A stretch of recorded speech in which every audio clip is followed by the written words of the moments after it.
bonsoir. Dans l'actualité ce soir, les femmes de Conakry, plus que jamais déterminées à préserver la quiétude sociale en Guinée. Elles passent par des séries de prières et autres lectures du Saint-Coran pour implorer la grâce divine pour qu'il apporte la paix dans le pays. Et puis nous irons à Guéguédou avec le tronçon des travaux de butimage de la voie urbaine qui évolue à grands pas. Selon l'entreprise qui réalise ce tronçon, les travaux sont à 85% de leur exécution. Enfin, au théâtre, avec la célébration de la Journée internationale du théâtre à Conakry, les professionnels, organisations théâtrales se sont donné rendez-vous au petit musée de la Minière pour débattre des difficultés que traverse le théâtre guinéen.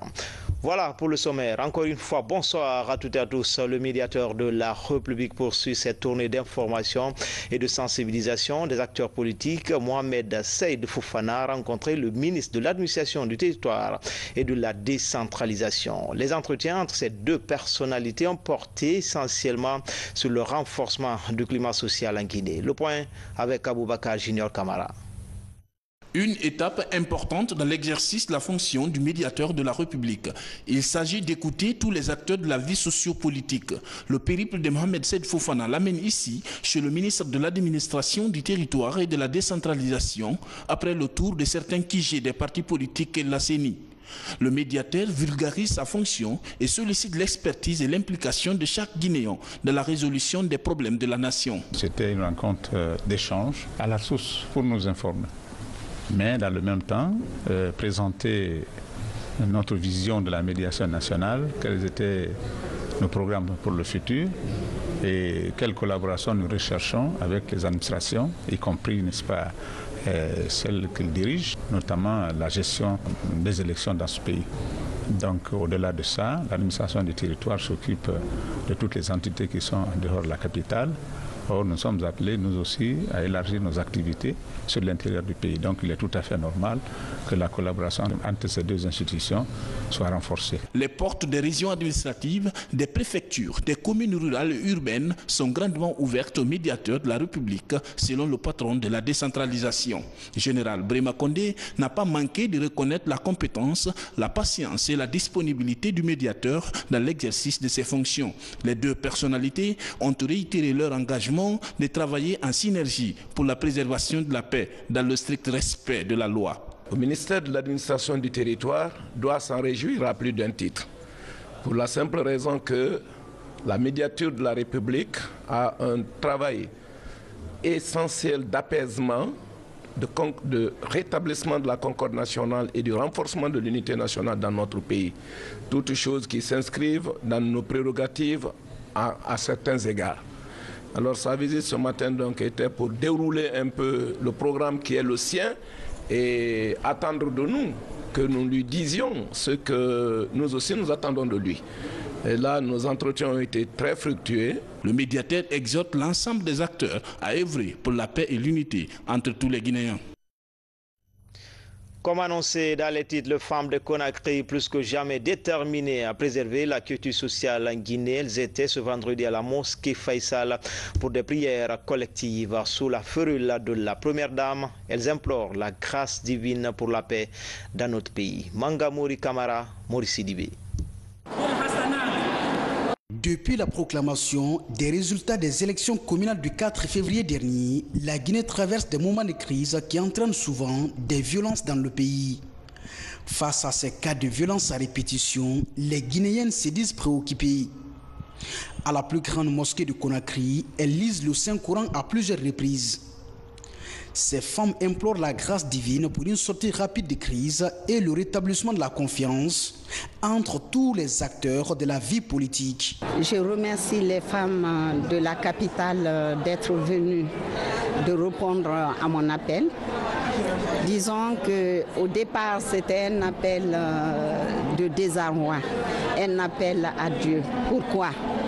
Parce que depuis quelques semaines, c'est de notoriété publique, nous vivons dans la peur, dans l'inquiétude. Il y a eu des morts d'hommes. Face à cela, je m'interrogeais, je me posais la question, quelle réponse à tant de violence? Donc, alhamdoulilah, j'ai pensé à Dieu. J'ai dit la réponse est évidente, c'est de faire appel à Allah pour qu'il nous vienne en aide et en passant par les femmes. La femme est la mère nourricière, elle est source de vie. Aucune femme ne souhaite que son enfant meure avant elle. Donc, partant de là, je dis, je vais faire appel aux femmes qui savent lire le Coran, qui connaissent les secrets de Dieu. Donc, on fait appel à elles, qu'elles viennent lire les noms sacrés d'Allah et prier sa miséricorde, pour qu'enfin le feu ardent qui est dans la poitrine des hommes, que ce feu s'éteigne et que la Guinée prospère, que la Guinée sorte de la violence. Je vous jure que les femmes, après la prière de ces femmes-là, il y aura un changement. Ces femmes sont de toutes les confessions religieuses. Le choix de ce vendredi saint, dernier du carême chrétien, est tout un symbole. Nous avons vraiment apprécié cette initiative, c'est pour cela que nous sommes là. Parce qu'aujourd'hui, nous sommes occupés, parce que c'est le dernier vendredi du mois de carême et du temps de carême chrétien. Et il est très chargé pour nous, les chrétiens. Mais nous avons tout fait pour être là, auprès de la première dame. Et on dirait que la première dame, le Saint-Esprit est passé par elle pour appeler les musulmanes et les chrétiennes ensemble pour faire une prière, des prières écuméniques pour la paix. La paix, que ce soit la religion musulmane, que ce soit la religion chrétienne, toutes ces religions-là prônent la paix. À travers ces appels incessants à l'unité nationale et au renforcement du vivre en bonne intelligence, les populations souhaitent voir maintenant les Guinéens privilégier la voie pacifique dans la résolution des problèmes du pays. En dehors du continent, la Guinée a pris part à la 13e édition du conclave Inde-Afrique. La délégation guinéenne, conduite par le ministre d'État en charge du partenariat public-privé, a rencontré des investisseurs indiens. Le ministre Fofana entend donner un contenu plus accru à l'axe de coopération entre Conakry et New Delhi. Commentaire Sana Sikita. En marge de cette 13e édition du conclave C2 Exim Bank sur le partenariat Inde-Afrique, la délégation guinéenne amenée par le ministre d'État en charge du partenariat public-privé a eu plusieurs entretiens avec des chefs d'entreprise indiens. Objectif, discuter des possibilités d'investissement en Guinée dans les domaines comme l'agriculture, les mines, l'énergie, la santé ou encore l'éducation. Ces chefs d'entreprise indiens évoluant dans ces différents domaines ont eu de fructueuses discussions avec la délégation guinéenne. Ils ont dans cette dynamique témoigné de leur volonté au ministre d'État guinéen en charge du partenariat public-privé de renforcer les liens d'amitié et de coopération mutuelle entre leurs entreprises et la Guinée. Quels doivent être les mêmes focus comme plateforme? On l'a dit, il y a beaucoup de choses, des ressources naturelles, healthcare, pharmacie, éducation, infrastructure. Je souhaiterais mettre l'accent sur deux choses. Parce que, comme on dit, qui trop embrasse mal détruit. Si nous voulons donner un contenu à cette coopération triangulaire, nous devons aller step by step pour ne pas tout embrasser et tout perdre. Il me semble que l'énergie renouvelable, notamment l'énergie renouvelable, devrait être le même focus parce que nous avons un intérêt commun, la COP21 en France, sous la houlette de la France, a vraiment fait l'avocat de l'énergie renouvelable. Et j'ai le plaisir de rappeler que le président Alpha Condé, le président de la Guinée, préside l'ARENA, l'initiative énergétique africaine, l'énergie renouvelable, et qui est l'équivalent de ce qu'on appelle ici ASE, International Solar Alliance.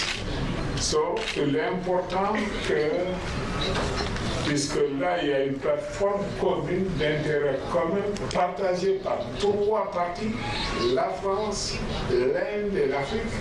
Nous pouvons mettre ça en priorité, mais sans plus. Le ministre d'État Ibrahima Kassory Fofana veut une mutualisation des efforts pour renforcer surtout la coopération dans le domaine de l'énergie entre l'Afrique, la France et l'Asie. Le ministre d'État Ibrahima Kassory Fofana a enfin exprimé à toutes ces personnalités la volonté du président de la République de Guinée, coordinateur en charge des énergies renouvelables pour l'Afrique, de faire en sorte que les 700 millions d'Africains qui continuent aujourd'hui de végéter dans l'obscurité bénéficient de l'énergie. À présent, les échos sur les préparatifs du Forum économique de la Guinée en Europe. La rencontre se tiendra à Bruxelles, capitale de l'Union européenne. Pour cette deuxième édition, investisseurs guinéens et étrangers vont débattre des opportunités d'affaires qui se présentent en Guinée. Le point avec Mamadi Gassama. La deuxième édition du Forum économique de Guinée en Europe est annoncée pour les 23 et 24 juin prochains.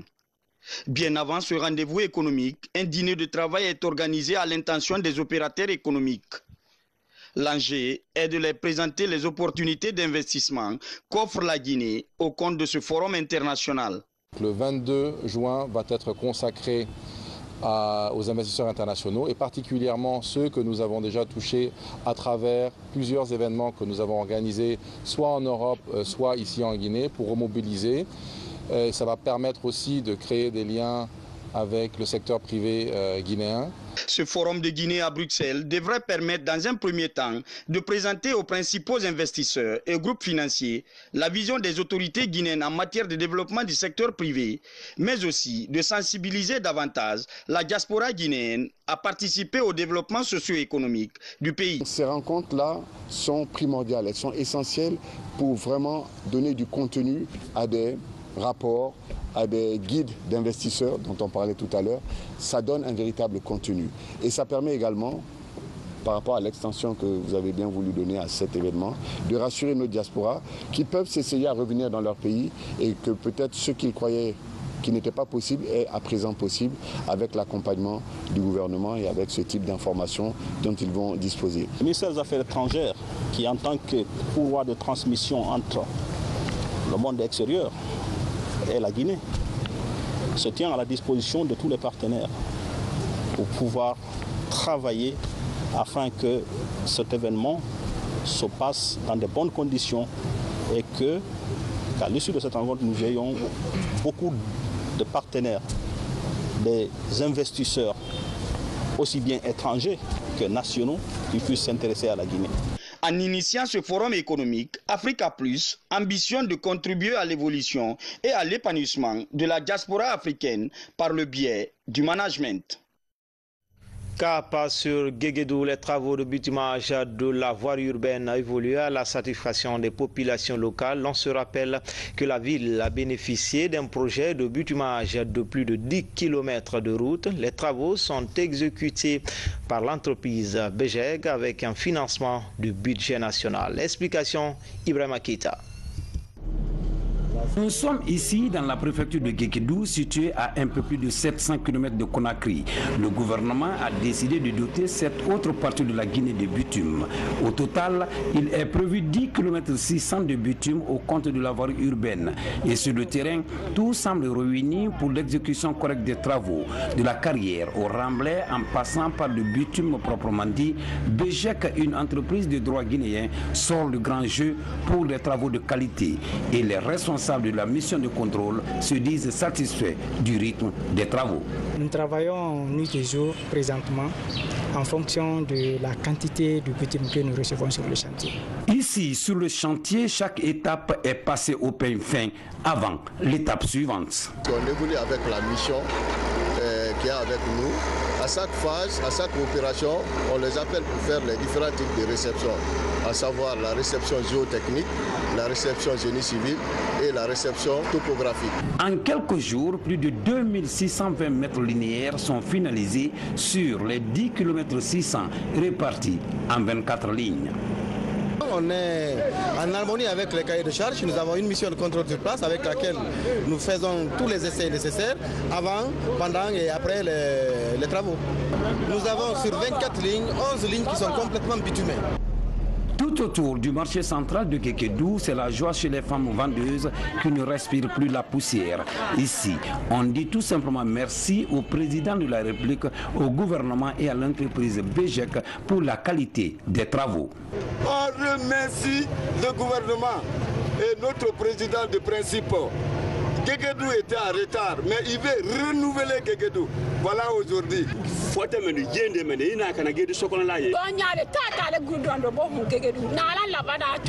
le 10 jusqu'à aujourd'hui, je les ai suivis de 7h du matin, des fois jusqu'à 5h30 du matin. Tant qu'il y a le goudron, ces enfants-là travaillent. Entièrement financé par le budget national de développement, la fin des travaux est prévue en moins d'un mois. Circulation routière avec l'élaboration d'un plan dit de déplacement urbain. Les autorités en charge de la régulation de la circulation comptent ainsi apporter une solution face à cette nébuleuse problématique. Une étude vient d'être faite dans ce sens. Elle est financée par l'Union européenne. Valérie Talimanet. Le trafic routier en Guinée souffre des irrégularités dans les différentes intersections des voiries urbaines. Cependant, plus de 28 000 véhicules circulent chaque jour dans la capitale, selon une étude de plan de déplacement urbain réalisée entre avril 2017 et mars 2018. Étude réalisée par les cabinets Louis Berger et Aegis. L'objectif de cette étude est d'amener le pays à moderniser le secteur des transports afin de réduire le taux des accidents de la circulation et des embouteillages. Dans l'immédiat, notre objectif, c'est d'ici octobre, la fin de l'étude, c'est d'implémenter une autorité organisatrice des transports pour Conakry qui va être capable d'intégrer tous les projets que nous proposons. Puisque vous savez que le transport et l'urbanisme, ce sont des choses très transversales. Il faut pouvoir réunir tous les acteurs du gouvernement autour de la table et également le gouvernorat. Cette initiative vise à réorganiser davantage la circulation routière à Conakry à travers l'aménagement des différents axes de la ville. Le principal changement qui va être induit par le projet, c'est la mise en commun de tous ces déplacements dans le cadre des actions qui sont prévues, soit en développant le Conakry Express et toute l'offre ferroviaire qui est possible de créer sur la deuxième voie qui existe à l'intérieur de Conakry, soit en créant des systèmes de bus rapides de grande capacité qui circuleront beaucoup plus rapidement. Le programme s'inscrit dans l'ambition du projet Grand Conakry Vision 2040. Pour les autorités impliquées dans le trafic routier, cette action devrait aboutir à des résultats concrets. C'est bien de faire des études, mais il est aussi bien de trouver très rapidement les solutions de mise en œuvre de ces études-là. Et ces études-là, je crois que ce sont les techniciens qui le font en amont. Et puis en aval, il y a donc les autorités au plus haut niveau, donc c'est la politique gouvernementale qui doit prendre en compte justement le contenu de ces études pour apporter très rapidement des solutions pour la mise en œuvre de ces études-là. Le transport urbain de Conakry est confronté à un certain nombre de problèmes. Il y a le problème infrastructurel et le problème comportemental, c'est-à-dire le comportement des usagers de la route. Au total, près de 500 agents ont participé à cette opération d'études et d'enquête qui a permis de répertorier 22 principaux axes à Conakry avec une explosion démographique de 2 750 000 habitants attendue à l'horizon 2020 pour la capitale Conakry. L'Union européenne renforce aussi son appui à la police et à la protection civile. Un nouveau programme vient d'être lancé à Conakry avec un coût global estimé à plus de 97 milliards de francs guinéens. Le tout pour mettre en place une police républicaine. Alpha Isiagaba, Aboubakar Diaby. Pour une bonne sécurisation des personnes et de leurs biens en Guinée, le ministère de la Sécurité, de la Protection civile et ses partenaires multiplient des actions de renforcement des capacités du secteur de sécurité. C'est dans cet ordre d'idée que le ministre Maître Abdoul Kabele Kamara et l'ambassadeur chef de la délégation de l'Union européenne en Guinée procèdent au lancement du 3e programme d'appui à la réforme du secteur de sécurité PARS 3. Toutes ces actions sont réalisées dans l'esprit de la politique de réforme du secteur de la sécurité initiée par le chef de l'État, professeur Alpha Condé. Je reste convaincu que la mise en œuvre de ces différentes actions prévues permettra de renforcer les capacités de pilotage et de gestion de la protection civile au travers d'actions de formation et de fourniture d'équipements et matériels. D'appuyer la mise en place de la politique nationale de gestion des crises et des catastrophes avec la création d'une agence de gestion des événements. Ce nouveau programme PARS 3 du ministère de la Sécurité et de la Protection civile est financé par l'Union européenne à hauteur de 8,8 millions d'euros, soit plus de 97 milliards de francs guinéens. Ce financement permettra d'exécuter une série de formations des agents de sécurité tout en leur apportant des équipements et des matériels de travail selon 5 composantes du PARS 3. À travers toutes ces composantes, l'aspect formation est au centre, car c'est une préoccupation majeure du ministère de la Sécurité. Le PARS 3 contribuera à améliorer la formation dispensée à l'École nationale de police et de protection civile, mais toutes les composantes du projet participeront à l'amélioration de la formation des effectifs de votre département. Et puis, dans le cadre de la reprise de l'opération d'identification biométrique du personnel enseignant préalablement suspendu par le communiqué en date du 19 novembre 2017 et l'enrôlement des agents nouvellement engagés, le ministre de la fonction publique, de la réforme de l'État et de la modernisation de l'administration informe l'ensemble des autorités à tous les niveaux que les équipes d'identification seront déployées sur toute l'étendue du territoire national à compter du 5 avril 2018. Par la même occasion, il invite les pensionnés et les autres agents déjà recensés, non encore enrôlés, à prendre toutes les dispositions utiles en vue de se présenter dans les lieux d'identification suivant le calendrier qui sera communiqué ultérieurement. Le ministre de la fonction publique, de la réforme de l'État et de la modernisation de l'administration invite, mesdames et messieurs les ministres d'État, ministres, gouverneurs, préfets, sous-préfets et maires des communes à tout mettre en œuvre pour la réussite de cette importante opération. Conakry le 30 mars 2018, le ministre Bilinan Doumbouya. Les représentants des associations ONG dans la région de Mamou étaient récemment en conclave, une rencontre axée sur la validation de la loi L13, de la loi L013, une loi qui régit le fonctionnement des mouvements et associations. En toile de fond, amener les acteurs à s'approprier du contenu et dispositions de cette loi. Mohamed Lamine Kamara. Dans le secteur associatif guinéen, le constat révèle que certaines lois et dispositions présentent des insuffisances. Face à cette réalité, les autorités en charge des mouvements associatifs prennent le problème au sérieux. À Mamou, les organisations non gouvernementales et coopératives de la région s'approprient le contenu de la loi L013 révisée fixant le régime des ONG. Il s'agit de partager cette réflexion avec la communauté des ONG du mouvement associatif en vue de voir la conformité sous les recommandations, mais aussi de les valider si nécessaire. Des amendements importants soient apportés sur les nouvelles dispositions de la nouvelle loi, c'est-à-dire la loi L13 révisée, afin que cette loi réponde aux nouvelles aspirations, aux aspirations du mouvement associatif en République de Guinée. Pour davantage corriger ces lacunes, certains concepts juridiques sont mis à la disposition de ces acteurs. Pendant ces échanges d'expériences, ces cadres ont également focalisé leurs réflexions sur la restructuration de certaines dénominations dans le milieu associatif. Nous sortons outillés sur toutes les dispositions relatives à la continuation et à la valorisation du mouvement associatif en République de Guinée et s'aligne en droite ligne dans l'application de ces textes de loi au niveau du continent africain. À Cancan, les mêmes dispositions de loi ont été expliquées aux représentants des organisations non gouvernementales de cette région pour les aider à maîtriser les principes qui régissent les mouvements associatifs. À la baie, plus de 100 paysans producteurs viennent de bénéficier d'une formation en technique agricole. Elle a permis aux producteurs de mieux cerner l'utilisation des engrais et insecticides. C'est une initiative de l'ONG SAREF. Younoussa Taweli Kamara, Sarafdine Diallo.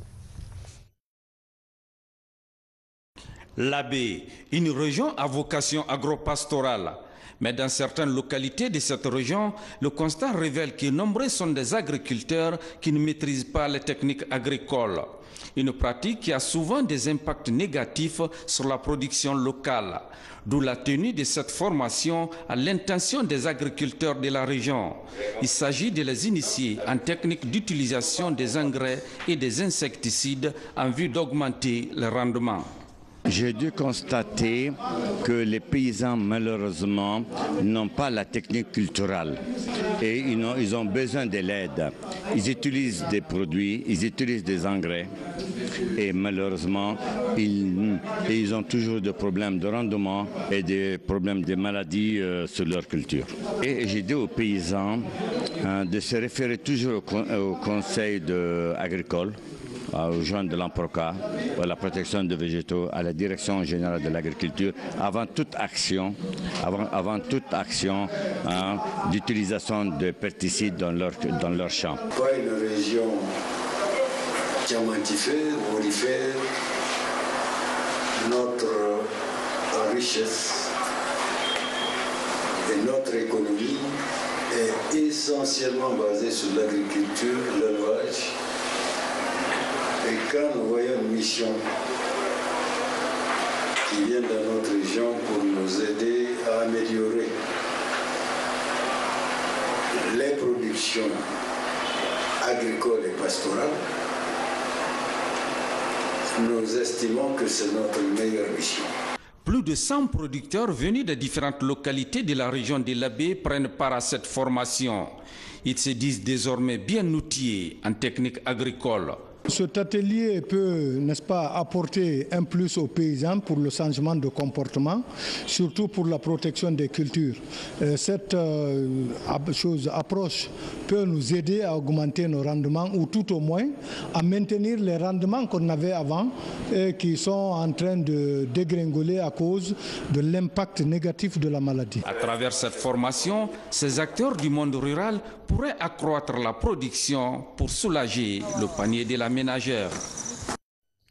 Et puis ce programme de normalisation de l'exploitation minière, plus de 160 exploitants locaux des mines et carrières du pays sont réunis à Mamou par le département de tutelle. La ligne de mire renforcer les capacités de ces acteurs pour une gestion rationnelle dans le secteur. RTG Mamou, Mamadou Patibaldé. En Guinée, l'exploitation des mines et carrières devient de plus en plus anarchique un peu partout. Faute de professionnalisme et d'organisation, les exploitants locaux font souvent face aux nombreux accidents de travail. Une menace qui pèse lourdement sur l'environnement. Le ministère des Mines et de la Géologie, en partenariat avec le PNUD, ACP et l'Union européenne tentent de relever le défi. À Mamou, 160 exploitants des mines et carrières artisanales du pays ont bénéficié de nouvelles connaissances pratiques pour une gestion rationnelle et durable de ces ressources à petite échelle sur le terrain.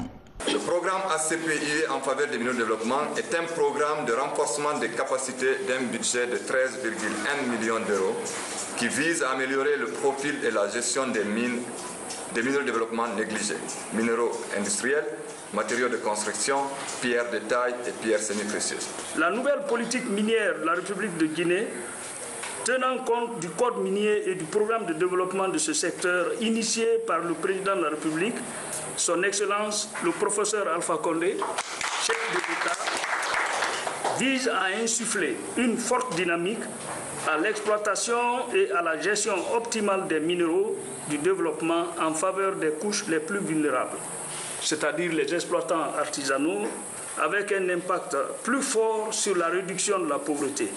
Ce projet d'une durée de 6 ans couvre les 4 régions naturelles du pays. Durant sa phase d'exécution, il permettra d'augmenter la production avec à la clé le respect des normes environnementales et sanitaires. C'est dire donc que vous êtes en mesure d'optimiser et de rationaliser l'exploitation artisanale et même de former d'autres acteurs de la filière qui n'ont pas eu la chance d'être ici dans vos différentes collectivités conformément aux remarques, suggestions et recommandations du présent atelier. Aujourd'hui, l'espoir est permis quand on sait qu'avec cette formation, notre pays sera doté de ressources humaines qualifiées pour le développement local basé sur la sécurisation et une gestion rationnelle et efficace des ressources. Sur le continent Abidjan, l'association des centrales d'achat de médicaments essentiels vient de tenir la 20e session de son assemblée générale. Les 22 centrales d'achat membres de cette organisation pris part à cette rencontre au cours de laquelle notre compatriote Dr Moussa Konaté a passé le témoin à professeur Ange de la Côte d'Ivoire à la tête de cette association. Hadia Toubari pour en savoir davantage. La Guinée a tenu pendant une année les rênes de l'ACAM, l'Association africaine des centrales d'achat de médicaments essentiels. Sa gestion à la tête de cette institution de régulation de la chaîne d'approvisionnement et de gestion des produits pharmaceutiques qui regroupe 22 membres laisse des traces élogieuses. À Abidjan, dans la capitale ivoirienne, le président de l'ACAM pour l'exercice 2017 présente le tableau de bord de son mandat. L'un de nos objectifs majeurs pour cet exercice 2017 était l'obtention d'un accord de siège avec le gouvernement de Burkina Faso. Ainsi, j'ai le plaisir de vous informer que ce dossier de demande d'accord de siège a connu une avancée majeure grâce au soutien du chef de l'État burkinabé, son Excellence M. Marc Christian Cabri, qui nous a reçus en audience le 24 novembre 2017. Le président de Faso m'a ainsi personnellement rassuré quant à son soutien dans notre démarche de reconnaissance institutionnelle. À ce jour, ce dossier est en très bonne voie de finalisation. Un projet de document d'accord de siège a été finalisé par le secrétariat permanent de l'ACAM et le ministère en charge des Affaires étrangères du Burkina. L'Association africaine des centrales d'achat de médicaments essentiels est mise en place depuis 1996. Chaque année, elle tient son assemblée générale dans l'un des pays membres en vue de faire l'état des lieux en matière de l'offre de médicaments de qualité obtenue par les différentes centrales d'achat pharmaceutiques et de définir de nouveaux plans stratégiques pour corriger les faiblesses. Lors de cette 20e assemblée générale, la présidence de la Guinée est citée en exemple. Je voudrais cette fois-ci au nom de l'Organisation mondiale de la santé féliciter Monsieur le Président de l'ACAM pour le bilan qui vient de nous être présenté. Bilan très éloquent. Et je retiens que vous siégerez désormais à l'Assemblée mondiale de la santé de l'OMS.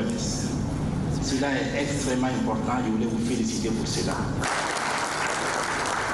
C'est en cela que je voudrais, moi également, vous féliciter, mesdames et messieurs, pour le thème de cette Assemblée générale, le financement des centrales d'achat de médicaments essentiels, ceci pour la réussite des politiques de la couverture sanitaire universelle. Ce thème reste d'actualité dans nos États engagés dans ces mesures de portée hautement sociale. Il est connu de tous que le droit à la santé est un droit fondamental reconnu et inscrit dans notre Constitution, en tout cas ici en Côte d'Ivoire, et je sais que même ailleurs. À l'issue de cette 20e Assemblée générale de l'Association africaine des centrales d'achat de médicaments essentiels, la Guinée passe le flambeau à la Côte d'Ivoire. Professeur Ange Désiré Yapi remplace ainsi Dr Moussa Konaté aux commandes de l'ACAM pour l'exercice 2018. Le nouveau promu et son équipe devront faire face aux nombreux défis qui assaillent le secteur pharmaceutique africain, comme la lutte contre les médicaments contrefaits. Ici à Conakry, c'est l'heure du bilan pour le centre culturel franco-guinéen. Ce vendredi, le conseil d'administration se réunit à l'ordre du jour, rétrospective et futurs projets de ce temple de la culture. Mabintila Issouma. Le centre culturel franco-guinéen est le symbole de la diversité culturelle en Guinée.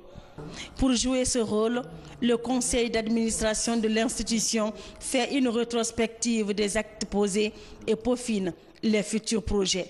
Il y a un engagement ferme de nos deux tutelles de la part de la France, via l'ambassade, de continuer à soutenir le centre comme il le fait depuis des années. Mais surtout, et je tiens vraiment à le saluer, un engagement supérieur de la part de notre autre tutelle, qui est le ministère des Sports, de la Culture et du Patrimoine historique, qui, grâce au ministre, a souhaité donner plus d'appui au centre, et notamment en couvrant des charges qui sont difficiles à couvrir pour nous. Et donc vraiment, c'est grâce à ce soutien accru du centre que nous pouvons continuer à fonctionner normalement et à rester la maison des artistes guinéens. Le centre culturel fonctionne avec des subventions des États français et guinéens appuyés par des partenaires financiers. Côté guinéen, le ministère de la Culture, des Sports et du Patrimoine historique compte jouer sa partition. Beaucoup de personnes pensent que c'est un centre français, mais c'est un centre franco-guinéen. Et chaque gouvernement apporte sa contribution pour l'épanouissement du centre. Nous apportons beaucoup de choses. Il y a une subvention qui est versée par l'État guinéen. Nous ferons tout pour majorer cette subvention. Mais la charge récurrente, c'est les factures d'eau et d'électricité. Et nous sommes en discussion au niveau du gouvernement pour voir comment résolver cette question qui pèse sérieusement sur la direction générale du centre. Créé en 1999, le Centre culturel franco-guinéen est un établissement public. Aujourd'hui, cet espace culturel est un lieu d'échange, de découverte, où s'expriment talent et émotion. Célébration en Guinée de la Journée internationale du théâtre, l'USAG veut institutionnaliser cette fête, un jour spécial pour les hommes de culture. Marie-Angélique Bangoura est allée à la rencontre de ces hommes qui font du plancher leur métier. Images et témoignages.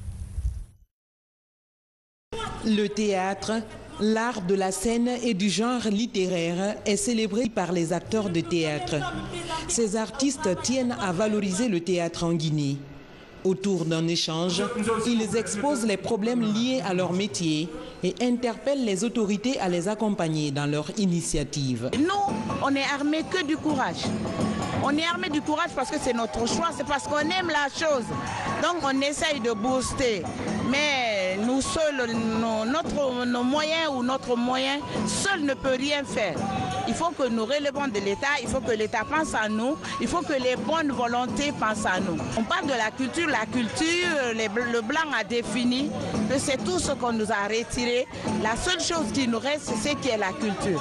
Donc il faut la développer, développons notre culture. Il faut mettre les moyens à notre disposition pour que nous puissions porter l'emblème guinéen. Le théâtre guinéen, à l'image de la culture en général, est un peu malade parce qu'elle souffre de manque de financement, elle souffre de formation, elle souffre d'appui. Je pense, moi j'invite toutes les autorités à tous les niveaux d'être un peu plus regardants, un peu plus voyants sur la culture nationale. Pour marquer cette célébration, ces comédiens se mettent sur scène pour jouer différentes pièces théâtrales. À l'occasion de cette journée, l'accent est mis sur des sujets comme les conditions de vie des femmes. Composés pour la plupart de jeunes, ces comédiens entendent affirmer leur identité afin de vivre les expériences de la vie sur scène. On ne doit plus attendre, il faut se lever et se battre et chercher les financements, on cherche les opportunités, on cherche tout. Bon, il ne faut jamais attendre parce que personne ne viendra nous donner la créativité ou l'argent ou quoi que ce soit pour qu'on puisse vivre de ce métier. Donc il faut que tout le monde se lève et se batte. Je ne baisse pas les droits parce que je me dis que la scène c'est le seul lieu où on peut s'exprimer dans la totale liberté. En fait, tu peux tout dénoncer et sans avoir une crainte. Au fait, c'est des messages qu'on donne pour soigner des maux, des blessures et tout. Le théâtre, en tant que genre littéraire, a occupé une place importante dans les années 70 en Guinée. Mais aujourd'hui, son rôle semble être remis en question. Avec l'apport du gouvernement, le théâtre pourrait retrouver sa place d'antan et ses acteurs nourrissent l'espoir de développer l'art dramatique guinéen à travers l'Afrique et le monde. Enfin, nous allons au centre de la Guinée, plus précisément à Daboula. Les compagnons de l'indépendance louent les efforts du camarade Ahmed Sékou Touré. C'est le cas de l'âge Biro Kanté qui vient d'organiser une cérémonie de lecture du Saint-Coran à la mémoire du premier président de la Guinée indépendante. C'était à l'occasion du 34e anniversaire du décès du responsable suprême de la Révolution, Nabi Kamara. Les Guinéens continuent et continueront de rendre hommage au président Ahmed Sékou Touré. 34 ans après sa mort, il est toujours considéré comme le père fondateur de la nation guinéenne. C'est pourquoi, pour le repos de son âme, El Hadji Biro Kanté, compagnon de l'indépendance, et la Ligue islamique préfectorale de Daboula ont organisé une cérémonie de prière et de lecture du Saint-Coran dans la mosquée qui porte le nom de l'Ilis disparu. Cette mosquée a été construite en 1985. Et il lui a été donné le nom du président Ahmed Sékou Touré parce que aucun homme, noir et blanc, arabe et africain, nul n'a travaillé pour la religion musulmane plus que le président à notre époque. Moi, je demeure un fidèle compagnon du président Ahmed Sékou Touré parce que je sais ce qu'il a fait pour l'Afrique et la Guinée, ce qu'il a fait pour l'Afrique. Pour la réussite de cette cérémonie, 72 lecteurs du Saint-Coran ont fait le déplacement à Daboula. Pendant 3 heures, ils ont lu et demandé à Dieu, le miséricordieux, de garder dans son paradis céleste feu Ahmed Sékou Touré et répandre sa grâce sur notre pays pour demeurer un havre de paix. La lecture du Saint-Coran est l'activité la plus importante pour un musulman. Nous prions Dieu que tout ce qui vient d'être dit ici partent à l'honneur de feu Ahmed Sékou Touré, que Dieu guide ses pas vers le paradis. Nous demandons également à la génération montante de redoubler d'efforts, d'étudier l'histoire, connaître l'histoire de ce pays, car la Guinée est un pays dont l'histoire est très riche. Le président Sékou Touré fut le premier président de la République de Guinée. Il a incarné des vertus, il a fait de son mieux, il a voulu que la Guinée en tout cas soit un État de droit. Il a fait ce qu'elle pouvait faire, donc nous regrettons aujourd'hui en tout cas sa disparition. Et nous prions le bon Dieu de l'accueillir, n'est-ce pas, dans son jardin qui n'est autre que le paradis. Nous sommes très heureux qu'aujourd'hui, cet anniversaire soit fêté par la lecture du Saint-Coran. Nous prions le Tout-Puissant qu'il accorde son paradis au président Ahmed Sékou Touré, le libérateur du peuple de Guinée. Pour mémoire, le président Ahmed Sékou Touré est décédé le lundi 26 mars 1984 à Cleveland, aux États-Unis, des suites de maladie. Voilà, c'était tout pour ce soir. Grand a été le plaisir pour moi de vous servir. Au cadrage, il y avait El Hadji Falika Missoko. À demain, même heure, même chaîne, avec toujours le même plaisir.